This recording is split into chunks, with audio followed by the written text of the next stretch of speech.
I think Dr. Machar uh, was trapped. As soon as he got to Juba, he was trapped from the very beginning, was not allowed to travel. And then they found a perfect time to put him in, which has always been the plan. And now this political court, first of all, the decision to investigate and then to arrest people for the incident in Nasser is a political decision, okay? Because there have been many other incidents in the country, and there are still many incidents in the country today. And they are not investigated, and nobody is prosecuted for it. It is only this one incident. That decision to investigate this particular incident is a political decision. It has nothing to do with justice. And therefore, the indictment itself is a politically motivated indictment. Thank you, Abraham, for coming back again to the show. I really appreciate you coming back. I know you're busy, so we'll go right into it. So I want to begin by asking something that I've always been thinking about, and many people may be asking this. What is PCCA, People's Coalition for Civil Action? Where did it begin, and what exactly does it mean? Right. Thank you very much, Brother Quir, for inviting me back. And greetings to all the listeners around the world who are interested in the affairs of South Sudan. My greetings to them. Regarding the question about PCCA, its origins, and what it does, I'll be happy to share. PCCA originated from July 30th, 2021, when a number of people we were for signed what we called a declaration. And PCCA was inspired by two things. It was just the end of the national dialogue, and the final report of the national dialogue was submitted to the president in April 2021, and the report was shelved. And the second part of it was that it was the 10th anniversary of the independence of South Sudan, that July. And so a number of us in civil society, we have been meeting to review what the first decade has been in the lives of ordinary South Sudanese. And we try to project also what the next decade would look like. And based on that analysis, we concluded that if the next decade is going to look like the previous decade, it means that the foundation of South Sudan is going to be really weak, and that the nation might collapse or disintegrate. And so, based on what we heard from the people of South Sudan during the national dialogue at the grassroots, people were yearning really for change. They are sick and tired of insecurity. They don't even want to have guns in their hands. They said these guns are dangerous, they kill us. So if somebody could take them, please take them. And they are sick and tired of ethnic conflict. They want it ended. They want the government to work. And they want peace, they want justice. And they want development. These were their expressions and frustrations that their own leaders have failed them.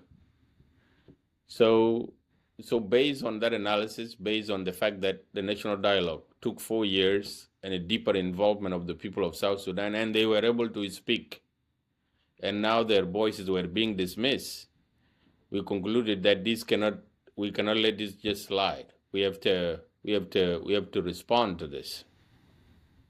And that was the basis of the declaration. So the declaration basically narrated what the country has been for 10 years, what was envisioned and what was delivered were not commensurate. They were not matching.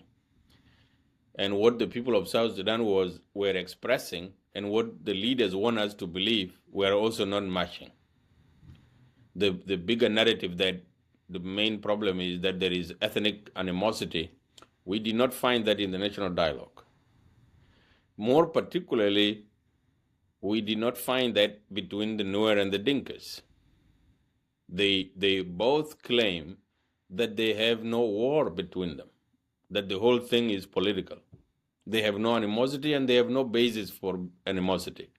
In fact, in Upper Nile, they cited that their last war between the Dinka and the Nuer was in 1940. And that would be considered a legitimate ethnic war. And it was over natural resources, it was over water and grazing rights. So they characterize it as that is the ethnic war they have fought. And the last one they fought was in the 1940s.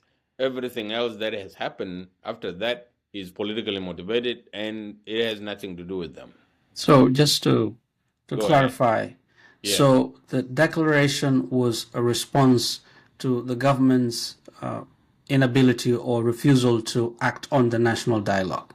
Exactly. It was a response to the fact that the government pretty much shelved the resolutions of the national dialogue. That was one. It was also a review of 10 years since independence, what we have achieved and the trajectory that we were following. And we then conclude that the people of South Sudan don't matter anymore in public policy. If their voices could be dismissed after 4 years of talking in a manner that was sanctioned by the government and financed by the government, and in the end, their views and opinions were dismissed, this is something that we could not take. And so that is what the declaration was. It was basically a call for the people of South Sudan to stand against the fact that our affairs are now handled by one man. He decides with a stroke of a pen to disqualify the voices of thousands of people.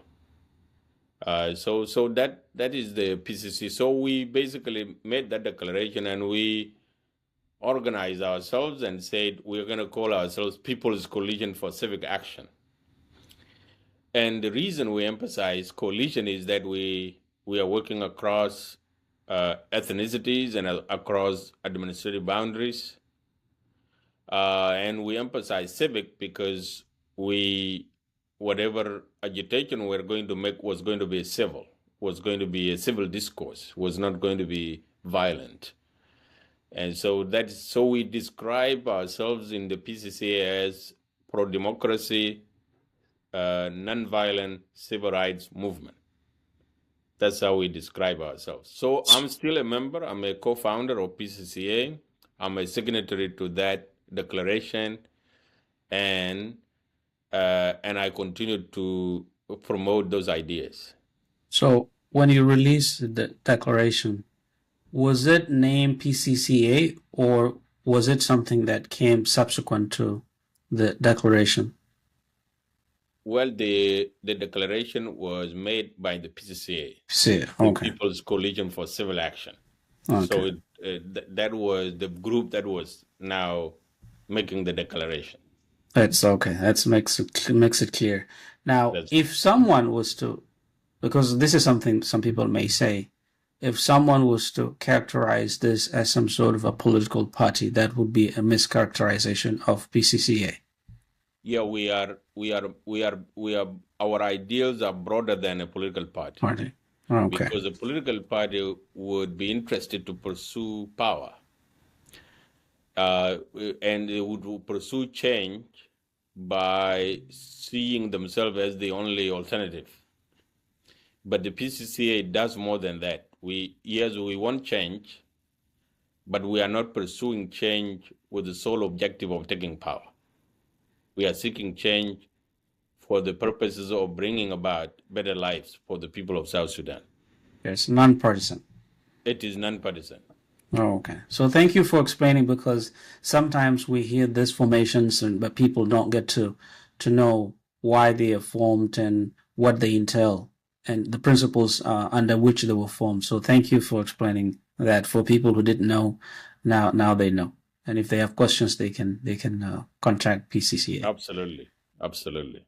So thank you. Now coming to the object of today's conversation, I want to begin by asking you about the appointment of President Salva Kiir's daughter, Adut Salva Kiir. And her appointment has raised a lot of controversy. Some people see it as just, it's not unusual because many leaders in the world have appointed the family members as long as they're qualified. So I want to ask, before I ask anything else, what comes to mind? What comes to your mind when you heard about her appointment? Well, I can say that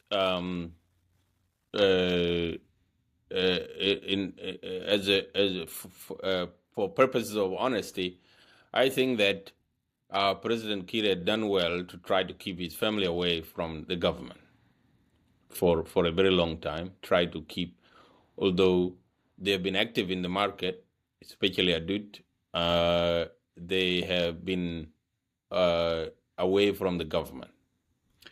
Even the First Lady is not really politically active at all. Her office, the concern for women and children, really deals with issues of women and children. So she's not a political actor, even though we hear rumors once in a while that she supports one person or the other to be appointed, but she has not really spoken out politically.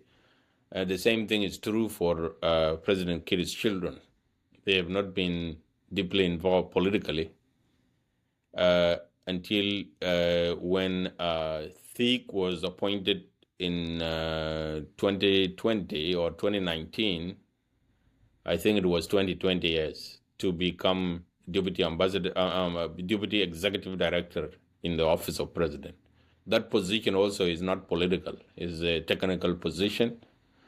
I don't know what you do as a deputy executive director, but I know the executive director in the executive office of the president is simply to manage the office and to run the affairs, administrative and otherwise, in the office of president. The minister in the office of president then is a political figurehead.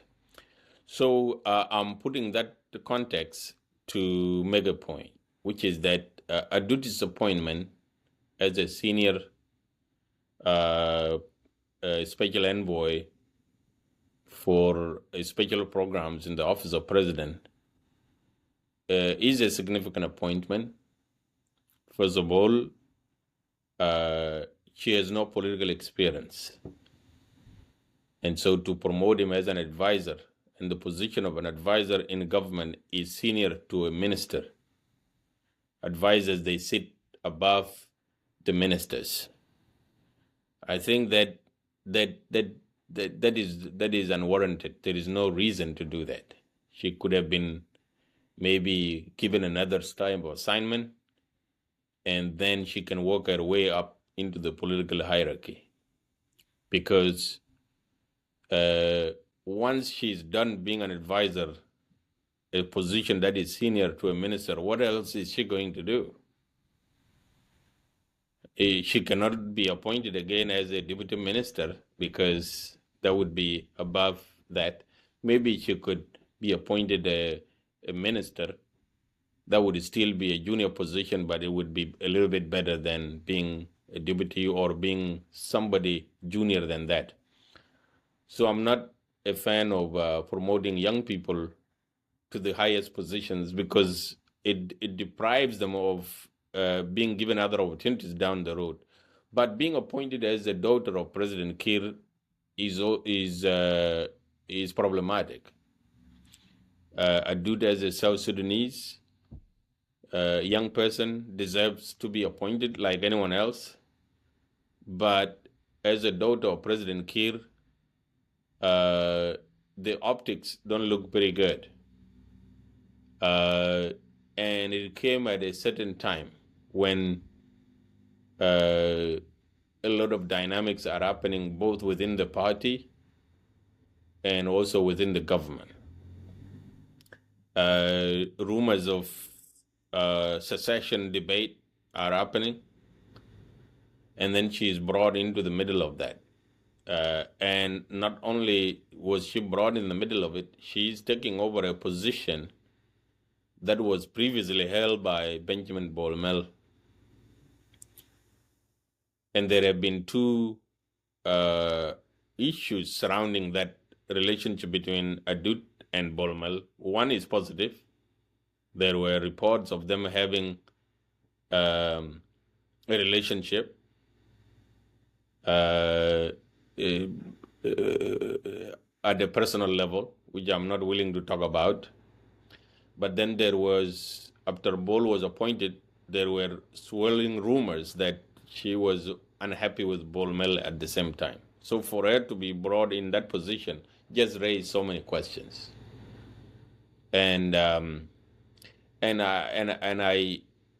normally don't comment on the appointments because I know that those appointments really don't mean much because they don't alter the power configuration. So, for example, many people got excited that Adut has come and now she is going to fix all these problems. Of course, she's not going to fix all the problems. The problems are deep-seated and they are related to her father holding power. And she's not going to sway her father one way or the other to do things right. So, is the main problem that she's a young person who is inexperienced and then elevated that higher position? Or is the main problem that she's the president's relative? What if she was qualified and she had other senior positions and then appointed? Would that mitigate the problem or concerns we have? Well, I think that you cannot escape the accusation of nepotism here. Just to be frank and straightforward, there is nothing that warrants that she should be appointed to this position as the daughter of the president. Her appointment will always be seen as a nepotistic appointment. So that is the problem. That is one problem that I have. She's a South Sudanese. She deserves to be appointed in any position, but being the daughter of President Salva Kiir sort of limits her in what she can be while her father is still president. And being appointed a minister or being appointed a presidential advisor or any other senior constitutional post would definitely be seen as a nepotistic appointment. So that is one angle where I'm concerned. That is the political angle. It doesn't look good politically. It doesn't project an image of a family that respect the people of South Sudan and that holds the power on behalf of the people. There are so many South Sudanese who deserve to be in that position. And for one family to have somebody who is the president and the first lady by virtue of being the wife of the president, and then having another senior constitutional post in a government that has very limited number of advisors, would appear to be a little bit too much. And you also have a number of others running security agencies surrounding the president. I know that there is one son of the president in charge of a special unit of the national security responsible for the protection of the president. It goes to create an image of a family trying to take hold of the country. And that is my concern with that. The secondary, which is is not a major issue, but it is a question of justification for the appointment. If there was such a special skill that Adut has, and the country needs it, and she gets that appointment, you could say it can be justified. But she has no prior experience in government. And then she is elevated to a position that is so high. It was appropriate that Thiek was appointed as a deputy executive director as a way of saying, come here and learn how this government runs. Nobody made noise at that time. People were saying, okay, that makes sense. He needs to hear, he needs to learn something. But such a senior appointment without prior experience suggests nepotism and suggests, and is, of course, they trigger rumors of the president maybe grooming his own daughter to become president. And I'm not surprised if there are people who are thinking that way. Because that's what go ahead. That's what many people think, because people assume that Bolumil came through the same avenue. He was also in the same office, and then now Adut all of a sudden is here. Now, when you were in Juba and you had access to people in power, what was exactly the function of that office? Because no one actually cared about this until Adut was appointed. We knew Bolumil was in that office, but what exactly does that office do? Because Adut tried to explain in one of her speeches, but I don't think she made way. What exactly was that office, from what you recollect? Actually, the office on the administrative side, that office was headed by an executive, a director general, and it used to be called, director general for special programs. So, for example, that office is the one that manages the Freedom Hall on behalf of the government. And so if there is a government function being organized, it is that office that manages that. They are the ones that have the budget line to manage that. They are the ones that coordinate with other branches of government to make sure that the function, which might require the attendance of president, is organized in a manner that is consistent with the protocols. So that is what I knew. But to elevate it to a level of an advisor or a cabinet level, I didn't think it was necessary. I thought it was not even necessary to have a director general in charge of that. A director could easily do that. But it is very much, it was initially about somebody managing events. For example, if somebody is visiting another head of state, there are protocol units, there are others, but there are people who organize things like banquets and other related matters for the president and for the office of the president. So there is a need for an office like that. But it is not a political office. It is a programmatic office, and therefore does not need an advisor, which is a political position. And I can tell you that there are only 3 or 4 advisors in the government. This is how rare this thing is.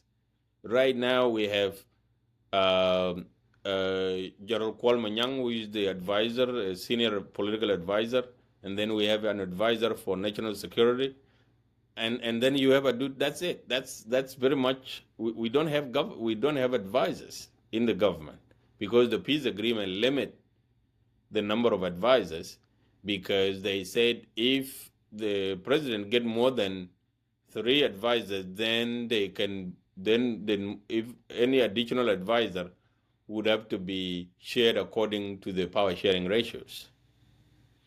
And so so it is a very limited privilege. And that is why I didn't think it is needed. Maybe you could say a political envoy to regional something, but a special program, I think it's a misnomer. They need to find another name for that office. So that is what I know about that special program office. It looks like the vagueness of the office itself is where the power is. Because if it is not well defined, then it can be changed into whatever the powers that be want it to be, and that is very risky Exactly. too, and that's very risky. But then again, it looks like it has become an element of power play. So people see it as an office through which people come close to the president. Now, do you think the appointment of Adut sort of tampers with the position of Bolomel as not just as a vice president, because it looks like being vice president doesn't really mean much. The power was within that office, and the fact that this office has been removed from him, it makes it appear like he's just going to be like other vice presidents. The power is gone. Well, again, like we dealt with this issue in the previous episode. The way President Kiir plays his cards is such that there are always competing elements for his attention, and so he would appoint somebody, give him power, but appoint somebody else to compete for his attention in almost the same configuration. So the appointment of Adut, if I'm looking at it as a political analyst, is to tell Bolmel that don't go too fast. I have an alternative. And don't grow your horns too long. I have an alternative. So it is an attempt to temper his ambitions and slow him down. But he still keeps him. He has a purpose for him, and I think his purpose is still on. But at the start, it looked like he was on a rocket to propel himself too fast, and that became a concern. Of course, President Kiir did not appoint him as a replacement. He appointed him to do business for him, and so Adut's appointment. I think there are three things that Adut's appointment serves. One is to counter balance the fact that he actually prepared the country for this. He appointed General Qual's daughter, and then appointed General Awed's daughter, and then brought in Wanaiga's son. And so it is to say that this is something that the senior political leaders of SPLM are doing. So my child is in the same rank as those other kids. But since I'm the president, she can be elevated higher. That is one way to look at it. The other way to look at it is to say he had a lot of opposition within his own family and his own community and kitchen cabinet who are concerned about how fast Bolmel was rising in power. And so they were pushing him really hard. And this is what led to the arrest of General Lakot Lual. He was one of those people who was opposed to that. And so in order to cater for that constituency, he brought his daughter to say, okay, your own person, the one that you like, is now here in the office. So shut up and follow. So that is one way to look at it. And then the third way, of course, is what I have already stated, is to bring Adut as a check on Bolmel so that he doesn't go too crazy and get drunk on power, because there is an alternative. And he has always done it that way. There is always an alternative for President Kiir in his power configuration. There's something that came up when we were talking in the previous episode, and someone also brought it up on Facebook after I talked to Agil Machar. So according to Agil, is there's sort of a cabal around the president who is led by Bolomel, who have controlled whatever the president does, and the president has no access to how people feel about everything, including Bolamil. So he was saying, even if someone tells the president that Bolamil is the most popular man in South Sudan, he's going to believe it. So it gave us that impression that the president is basically helpless. So the appointment of Adut was seen as a response to that. Now, when we spoke, you talked about president being the only man and everyone else is utilized. It's just basically a tool for his own amusement in political terms. How can we reconcile these two? Do we see the president as almost helpless? And then if that's the case, then all these decisions are not being made by him. Either the Bolamil is making them, or Adut has come in to sort of see that the father is being controlled, so she wants to help also to influence decision making. That means the president actually isn't making any decision. How can we make sense of this too? Well, one thing I can say is that when you are a distance away from President Kiir, you take him for a fool, somebody who doesn't really have his own convictions and his own desires, and he does what others tell him. And that is a very false narrative, and he wants to project that. He wants to project that image that he is a helpless leader who has been captured and is taken for a ride by some elements. That is a false narrative of President Kiir is family in charge. He is in control.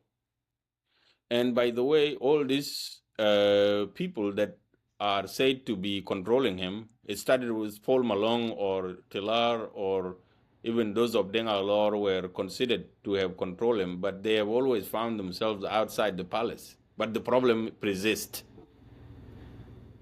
And so Bolamil is just a pawn here. He really doesn't hold power. He has power because it has been granted to him. It's like a Kolkor. He had power which was granted to him. So if those things don't teach anyone a lesson, that President Kiir actually is in charge of the country and he is the decision maker, that person doesn't really understand how power works. Because of all those people, if they control him, they could have taken over from him. If they see him as a fool, they would simply say, well, why don't we just take it for ourselves then? Yeah, so I don't buy that narrative at all. I worked closely with the president for 4 years during the South Sudan National Dialogue, and I understand how he operates. And he has access to more than the information that any one of us has about what is happening in the country. He has ears all over the place. He listened to the National Dialogue deliberations. He watches SSBC. And he understands what is happening. He is privy to any information in the country. But then he makes his choices and he makes his decisions. And so that narrative is false narrative, that the president is being manipulated. Yes, there are people around the president. There are always people around somebody. But when it comes down to a decision making, a leader will always say, this is what I want to be done, and that is how it goes. I have heard people saying, even some decrees are written that the president is not aware and all of that. I have heard those things. But they are not that true. It is a strategy to build that image of innocence, of creating a mess, projecting an image of innocence, being somebody trying his best to fix things, but there are people who are failing him. I don't buy that narrative a bit, and I have no respect for anyone who buys that type of narrative. President Kiir is in charge. He appoints, he relieves. Even this saga of war not ending, it is his decision. not to end it. Yeah, so I disagree with Comrade Agil on that front. It is also an effort that people who are vying for power around the president that they make. They try to project the other group as the villain, the people who are failing the president, and now they have an agenda to change things around. I know the group of people who came up, who changed those over Kolokor and others. They proudly say we got rid of them and now we have taken over. But a year later, or I don't know how long it has been, nothing has changed. Because there is only one variable that does not change in South Sudan, and that is President Kiir. All other variables change. And so I'm convinced of that, and I can debate anyone who tried to say it is otherwise. So that brings me to the indictment of Dr. Riek Machar. And many people are saying the same thing, that it isn't the president who is after this. It was Bolomel when he was appointed, then he went after Dr. Riek Machar for whatever reason. Now, in terms of the political implications, because we don't really know why they did this, because many regional leaders who tried to meet Dr. Riek Machar, they were told that the government did not actually make the connection between Dr. Riek Machar and the White Army. In fact, he was trying to talk to them so that they don't, they don't attack the general who was killed. So now they are trying to do this. So what do you think is the political implication of this, or do you think taking him to court as they are doing now tomorrow is the right way to do, or is this just a political fuss, a legal fuss? Well, yeah, this is an interesting case, Dr. Garang. The arrests and detention of Dr. Riek and now his indictment is a politically calculated initiative, and Bolmer really has no power to undermine first vice president against the will of President Kiir. President Kiir would have come to the camera and say, I have nothing to do with this, and whoever has done it, I have cancelled it. Sometimes I don't even know why people don't take time to think about those little formulas. The whole situation in Nasser was provoked in our own eyes. And it happened when Johnson Olony was integrated into the SSPDF and then given the assignment to disarm, to be in charge of disarmament across the country. And he was assigned to go and do disarmament starting in Upper Nile. And he was sent to the field together with CDR, James Kong, who is a deputy CDF. So both of them were deputy CDFs, and they were sent to go and deal with disarmament in Upper Nile. And they went and held meetings in Malakal and all of that, and Johnson Olony spoke about now mobilizing the forces to go and do disarmament. And then later on, the government loaded barges with military equipment and soldiers and sent them toward Nasser.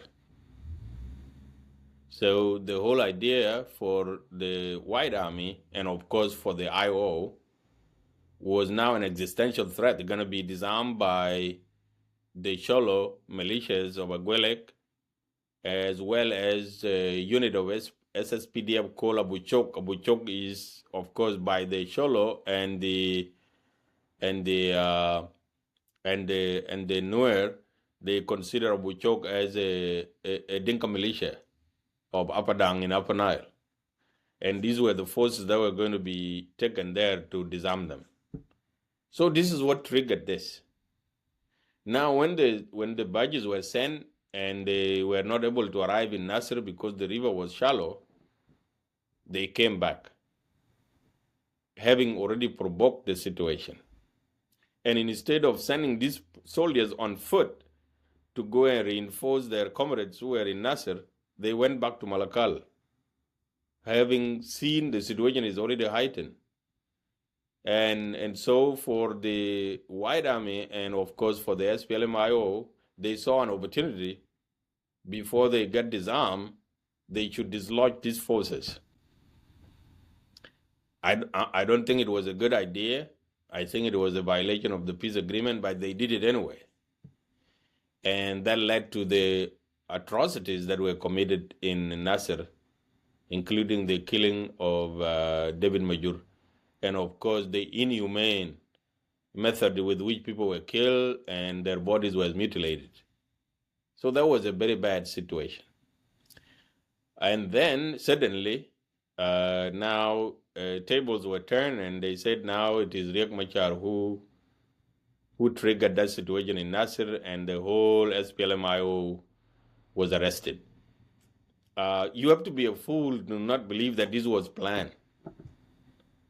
And then this was also, not only was it done, it was preceded by the invitation of Ugandan forces to come to Juba and provide extra protection, because they knew that if Riek was going to be arrested, it was going to create a backlash. So it is something that was orchestrated. It was designed to deliver these results. To what end? Because they know that this can trigger ethnic violence. Now, you've talked about how the president operate. He uses people like CDR, so they will send CDR and say, oh, he's a Nuer. They're not going to say it's tribalism. But they know, as you said, South Sudanese are not fools. They see through things.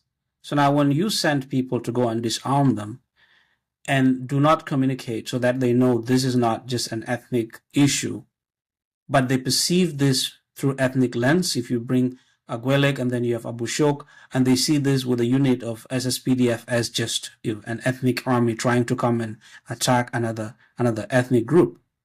Why don't they see that, or they see that and they don't care? Well, let us see. We have different objectives here. President Kiir, his objective is longevity in power. And he has found a formula that would do that. And violence is the formula. Each time you create a peace agreement, when the pressure from the international community increases so much, and if you are running out of resources, you bring peace. But when that peace is about to end, to usher in now a permanent transition to peace and democracy, you create a scenario where that peace breaks down, and so that you don't run out of opposition. Because violence must be perpetuated by a formidable opposition. And Riek is that opposition. So as long as Riek is around, that violence can always be summoned by doing something to him. And so his goal is different from our goal. My goal is to have peace and security and democratic transition and economic development. That goes contrary to President Kiir's plan. His plan is, how do I stay longer in power? How do I delay elections? How do I delay scrutiny of the international community? How do I delay a formidable opposition that could mount real opposition in an environment of free and fair democracy? And so this thing was done particularly to stall or to forestall the possibility of organizing those elections in 2026, which the international community, they just, that is a red line for them, that this transition must be finished. We have to go to the finishing line. We have to hold elections. We have to have a constitutional process.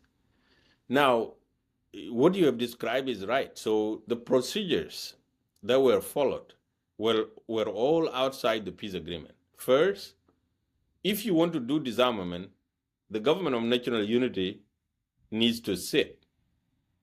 And the presidency starts that process and agree that we are doing a comprehensive disarmament.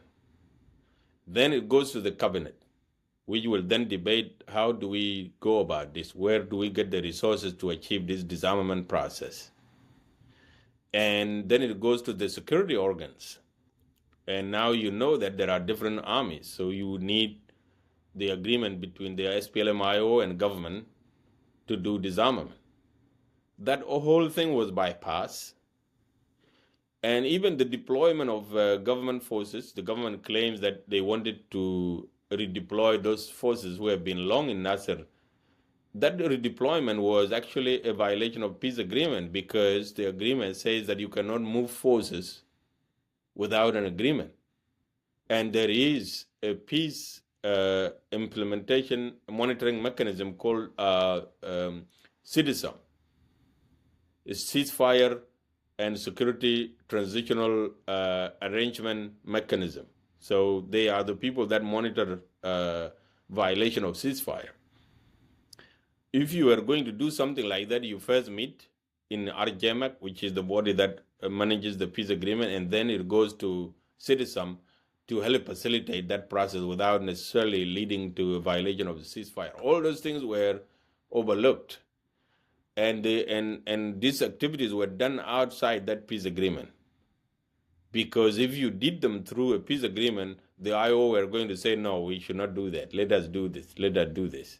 And the plan, which is to put Dr. Riek and his group in trouble to achieve an outcome of a return to war, to achieve an outcome of delayment of elections, and to achieve the ultimate objective of longevity in power, it had to be done outside the provisions of the peace agreement. And so to me, it was not an accident what happened in Nasser. It was all planned. And even General David Major could have been saved. You know, the man actually fought and defended himself for 5 days. And there was no reinforcement. The army doesn't work like that. There has to be always a reinforcement, and then you get defeated. You cannot say, oh, you know, we send gunships. You cannot send a reinforcement on air. You have to have ground troops to go and do the rescue mission. No attempt was made.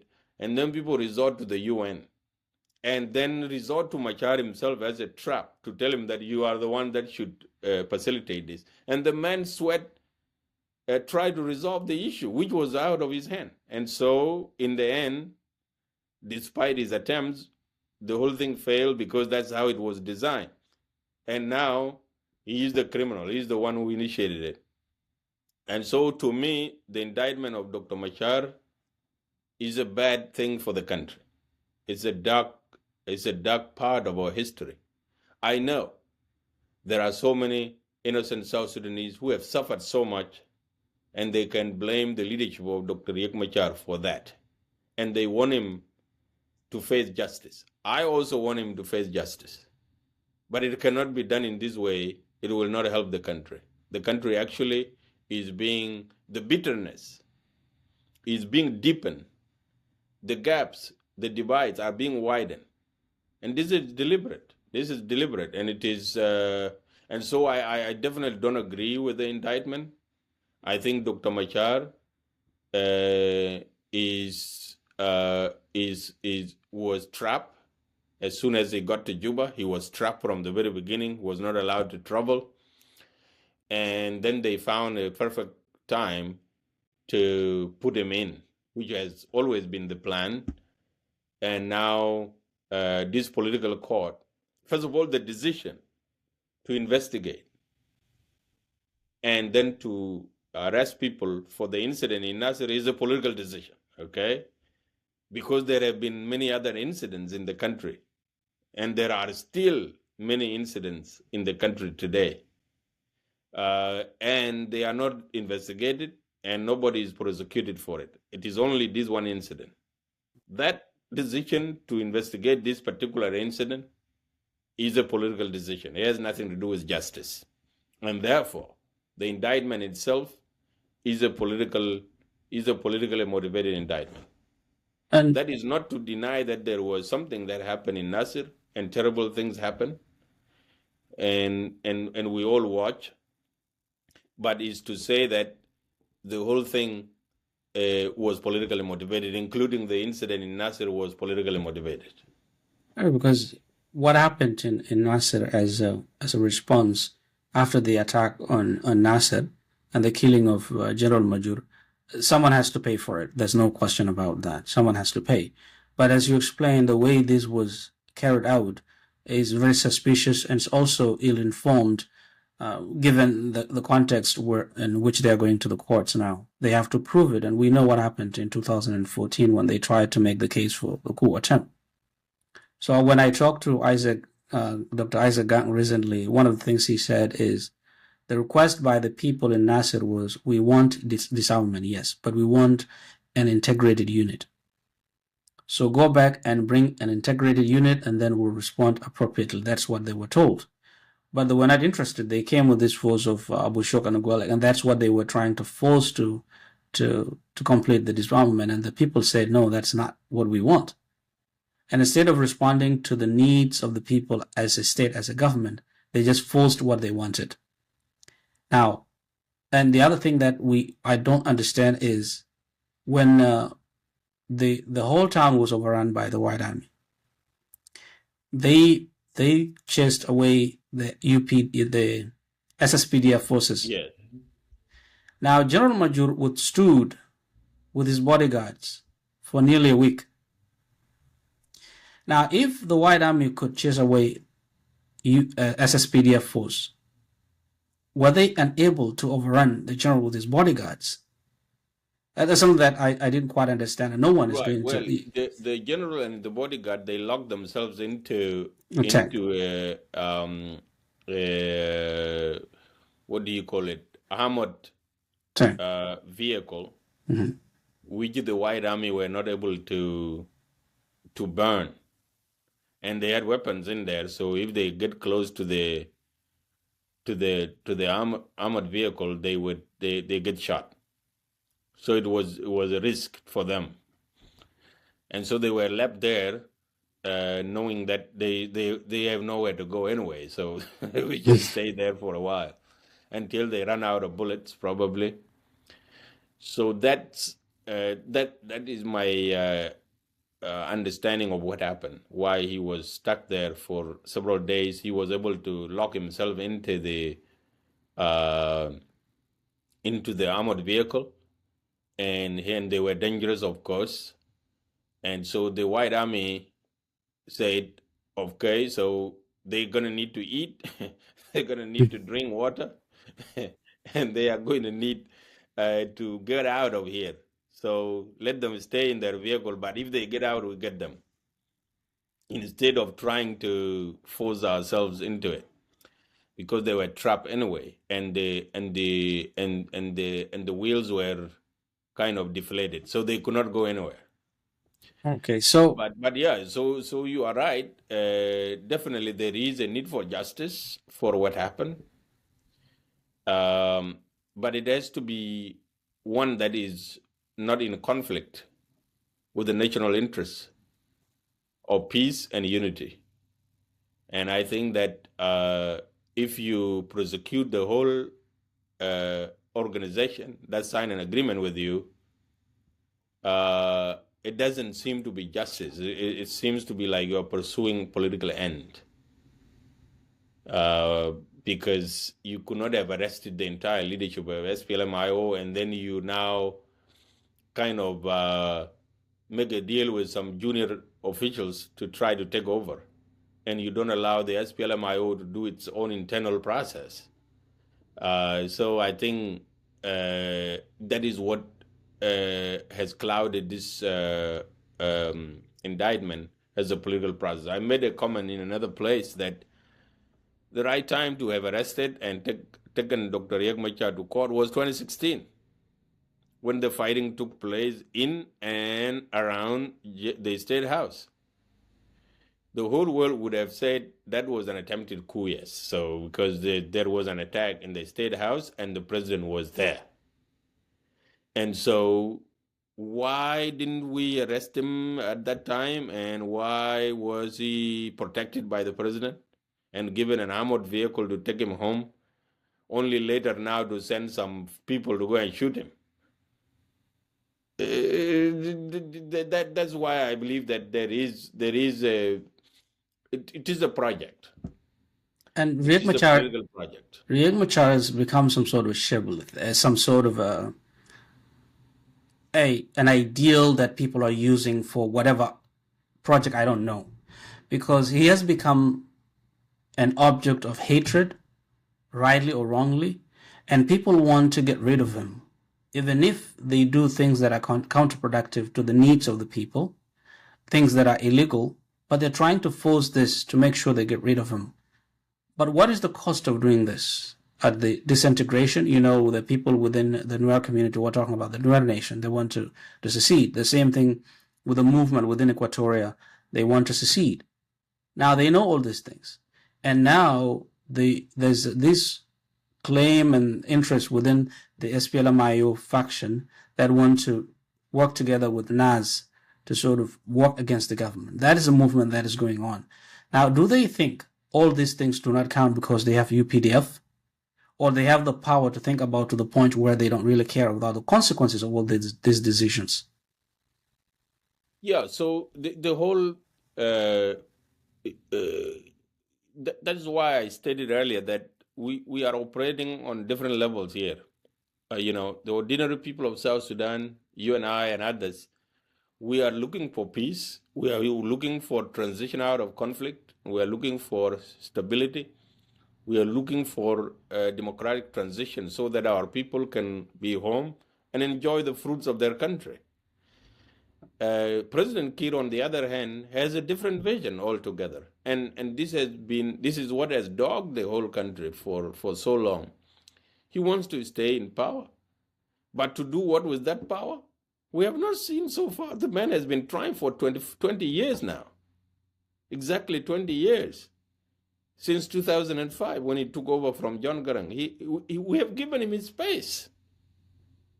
But he has proven unable to pull the country together, or even a word of mouth to console people. For example, in this type of crisis, for example, the arrest of Dr. Riek Machar is something that requires the president to say something about publicly, to tell the nation why he's doing this, why his government is prosecuting Dr. Riek Machar, and what that does to the unity of the people of South Sudan. He's not talking. He's not consoling anybody. People are confused. But he's out. He's nowhere to be found. Yet he wants power. What does he really want to do with power? And for how long does he want to have this power? So he has reduced his entire tenure in office. And especially right now, before South Sudan independence, he was a nationalist, he was looking for a solution to get South Sudan to become an independent country. But since 2013, a political process also that was orchestrated with the results that were intended to produce what we have now,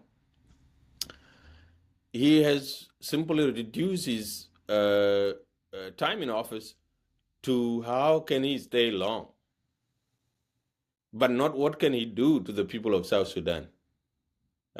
He gets all these reports. For example, there is a report about the UN, human rights, about corruption.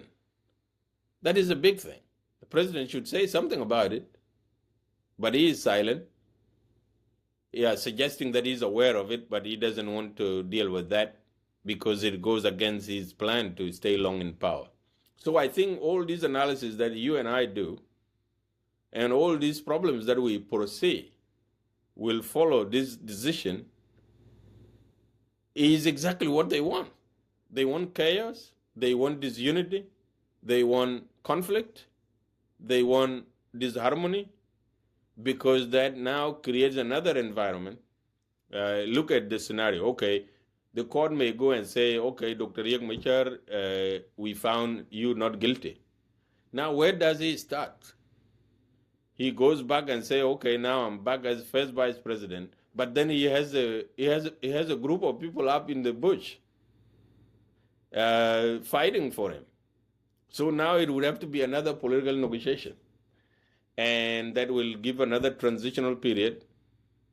And when I spoke in 2021, I said these guys, they will drag this agreement on until 2030. Nobody believed me. But I think it is becoming a little bit more real if you look at it right now. That's true. So the objectives we need to we need to console ourselves with the reality that President Kiir is pursuing completely different objective from the rest of us. And that is important. Once we have accepted that he is pursuing a different objective, we will start asking these questions, why he is doing what he is doing. We will need then to say, how do we get ourselves to decide for our country? And that is the reason why PCCA actually came out, and that is why I talk. That's why I'm talking to you, is to tell the people of South Sudan that we have a fundamental problem. Our leadership has contrary objectives from our own. And we tried to reconcile this through the national dialogue, which were then rejected because they lean more toward what we want and undermine what the leadership wants. And that is what did it for me. That's what did it for me. And so I have a clarity of mind that we are not on the same page with President Kiir. He's pursuing something completely contrary to our ideals and to our aspirations. So thank you. We actually, that's the thing with when we talk, they become so interesting. The conversations become interesting that we can go on and on. Oh, I want to ask you to conclude with something that worries me and many people don't seem to pay attention.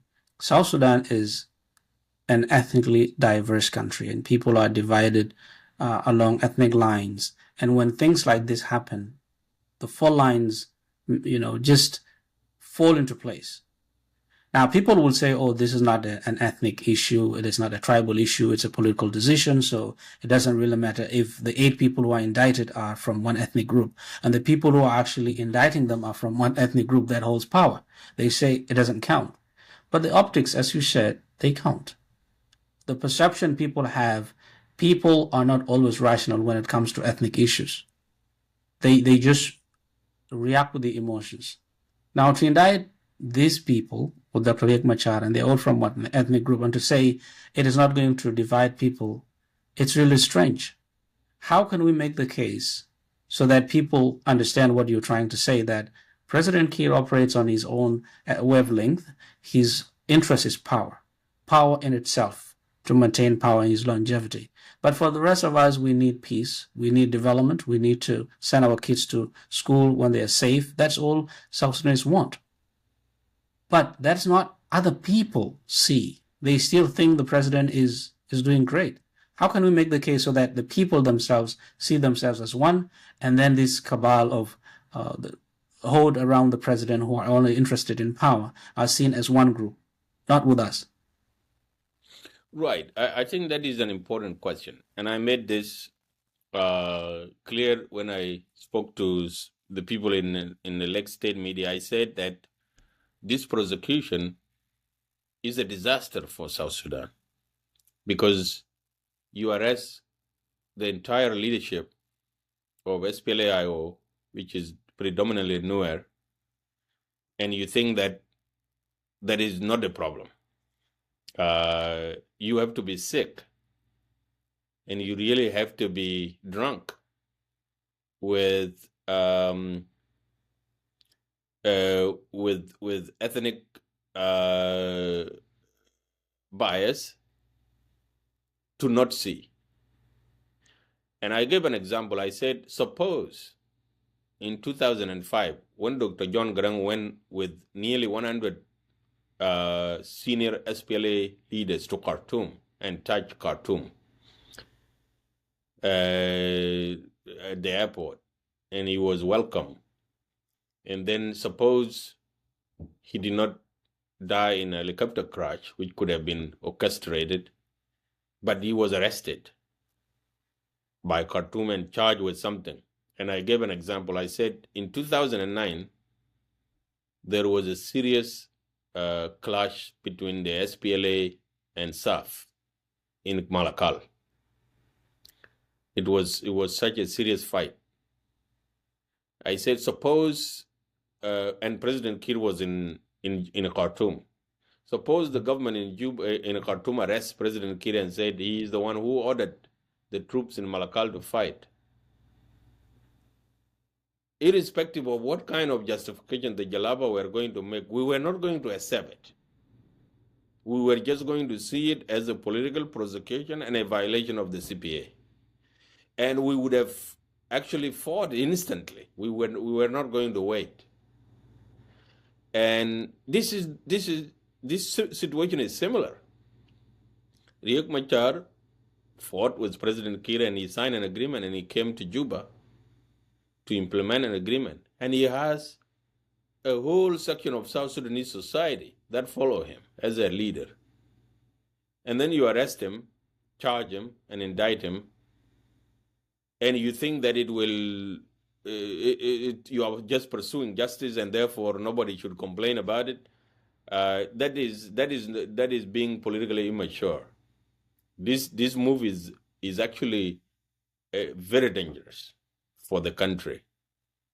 And I think the best thing that could be done, and that is my advice, is for President Kiir to ask his inexperienced Minister of Justice to withdraw the case. And I also said that the reason Justin Madolarol was removed as the Minister of Justice is the most experienced legal mind of the SPLA. But he didn't want to pursue this case. And so he was removed. And then another person was appointed who was totally inexperienced also. But he is experienced politically, Wag Mamer, because he has not practiced law for a long time. And then he was appointed Minister of Justice, and he used his political sense to say, this thing cannot be prosecuted. And he was removed, and then a small boy was brought, totally inexperienced, just a graduate. And of course, I'm not going to accuse him of not having gone to law school. That is not my place. But he has never practiced any law. And now he's the prosecutor to come and carry out this. I think it is injustice to him, and also it is injustice to the country. So the best course of action is for the president to withdraw the case and go back to the peace agreement and try to implement the peace agreement. And also, this is something I had pointed out previously, there is a mechanism for justice in the peace agreement itself. And that is, the government needs to establish the hybrid court of South Sudan to now come and prosecute these cases. And if you think that Riek Machar has committed some war crimes and crimes against humanity and murder and all of that, bring it to the hybrid court. Because at least with the hybrid court, the African Union and South Sudan will appoint the judges. And so there will be some credibility, international and regional credibility for that court. And so that nobody is going to be accused of having prosecuted his own political opponent. So if you are really truly standing for justice and you want to really pursue justice for David Majur, do it through the hybrid court of South Sudan. Bring this evidence that you have to the hybrid court and let them prosecute the case. And not only just this incident, but the whole period of civil war justice needs to be done. That is the only justice that will make sense. Anything else outside that will be seen as a political prosecution. And somebody could say rhetorically that, well, if you commit a crime, your ethnicity doesn't matter. Well, these are not people being picked up on the street, who broke into a bank or stole somebody's property. These are political leaders. They have political weight, they have support, and they happen to be from one ethnic community. And unfortunately, our country is organized along ethnic lines because we have no advanced and developed ideology. How else does a society organize itself? We don't have ideas around which we can organize. You and I can do that. But the majority of our population, they express themselves now in the form of their kin and kith. This is a natural phenomenon, and it is not something that we can dismiss. This is the reality right now. Until we mature politically, and until people can organize around ideas, we are going to be organized ethnically for now. And so you don't tamper with that. You don't dismiss it. It is at the core of what holds that country together. The moment you tamper with that, you are basically disintegrating the country, and you're not going to have a good life. And that is my advice. So thank you very much for being here again. And I think we'll have to pose it to them to sort of know that the only solution to these problems is sitting together with Dr. Riek Machar, however much they hate him. Because one of the problems is that they've personalized a political problem. So in a political system, you can hate someone personally, but still work with them for the interest of the people. So I think as much as they don't like this, they have to sit together with Riek Machar. And I agree with you. They must withdraw this, because at the end of the day, they will not provide an evidence unless they just have a kangaroo court where it's just manufacture evidence. So thank you for being here again. We'll talk again on these issues, and people always want you to come back because they like you. Thank you. And I definitely thank you for the opportunity to speak on these issues, and for the listeners who want to hear from me. It is a privilege. I don't have a special knowledge on these issues. I just happen to have operated in an environment where I'm privy to some information.